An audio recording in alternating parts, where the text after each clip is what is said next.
কিছু সুনির্দিষ্ট বিষয়ের উপরে আমরা কিছু প্রচারপত্র আপনাদেরকে জানাতে চাই, যে আপনারা আমাদের যে পরিকল্পনা, ভবিষ্যৎ দেশ গড়ার পরিকল্পনা, সেটি নিয়ে আমরা কি ভাবছি এবং আপনারা কি ভাবছেন। আমি আশা করি যে আমাদের যারা ভলান্টিয়ার্স আছে তারা মানে আপনাদেরকে এই লিফলেটটা অলরেডি দিয়েছেন। আপনারা কি সবাই পেয়েছেন? ওকে। তবে আমার বক্তব্যের প্রারম্ভে আরেকটি কথা বলতেই হয়, যে এটি নিয়ে কে পাঠালো, কেন পাঠালো। আমাদের দলের যে ভারপ্রাপ্ত চেয়ারম্যান, আপনারা জানেন যে জনাব তারেক রহমান, তিনি দীর্ঘদিন দেশের বাইরে আছেন এবং সেই সংগ্রাম কিন্তু দেশের বাইরে থেকে তিনি কিন্তু চালিয়ে যাচ্ছেন, এবং তিনি ওইখানে বসেই কিভাবে দেশকে করা যায়, দেশকে গণতান্ত্রিক শুধু এটি কাঠামো দিলেই হবে না, এই দেশকে ভবিষ্যতে কিভাবে আরো সুকাঠামোগত ভাবে, সুশৃঙ্খল ভাবে গড়ে তোলা যায়, সেই জন্য তিনি দীর্ঘ মেয়াদী পরিকল্পনা এখান থেকেই করেছিলেন। এবং সেই সূত্রেই তিনি বলেছেন যে তার এই প্রচারপত্রগুলো যেন আমরা আপনাদের মাঝেই, সমস্ত যারা মেডিকেল কলেজ আছে, হাসপাতাল আছে, যারা স্বাস্থ্য সেবার সাথে জড়িত, তাদের সকলের মাঝেই যেন আমরা এটি বিলিয়ে দিই।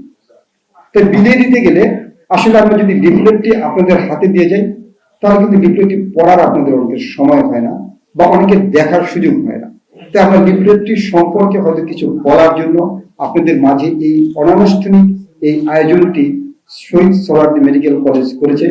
সাবেক বেগম খালেদা জিয়া মেডিকেল কলেজ ছিল, সেখানে তারা এখন এই যে আয়োজনটি তারা করেছেন, সেজন্য আমি আমাদের দলের পক্ষ থেকে আপনাদেরকে অসংখ্য ধন্যবাদ জ্ঞাপন করছি।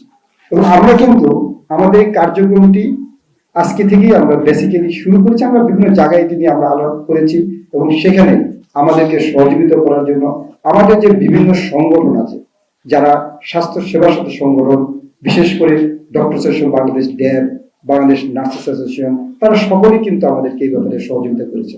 এবং তারা কিন্তু অলরেডি, আপনারা জানেন যে ড্যাবের সিনিয়র নেতৃবৃন্দ, তারা কিন্তু অলরেডি অনেকের সাথে এই ব্যাপারে কথা বলেছে যে কিভাবে এই প্রোগ্রামটি সফল করে তোলা যায়। তো আপনাদেরকে প্রথমে এই লিফলেট সম্পর্কে বলার আগে আমি একটু কথা দৃষ্টি আকর্ষণ করতে চাই। আমি লিফলেটগুলো কিন্তু সব জায়গায় আমি আজকে হয়তো ডিস্ট্রিবিউশন করবো না, বিলি করবো না, এটি আপনাদেরই করতে হবে।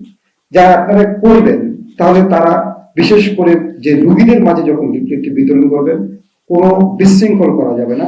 যারা যে ইউনিটের ডাক্তার, যে ওয়ার্ডের রোগীর দেখার দায়িত্ব আছেন, তারা তাদের মাধ্যমে আপনারা বিলি করবেন, তাহলে এটি প্রপারলি ডিস্ট্রিবিউশন হবে।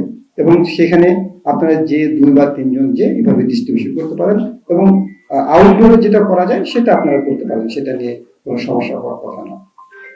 তাই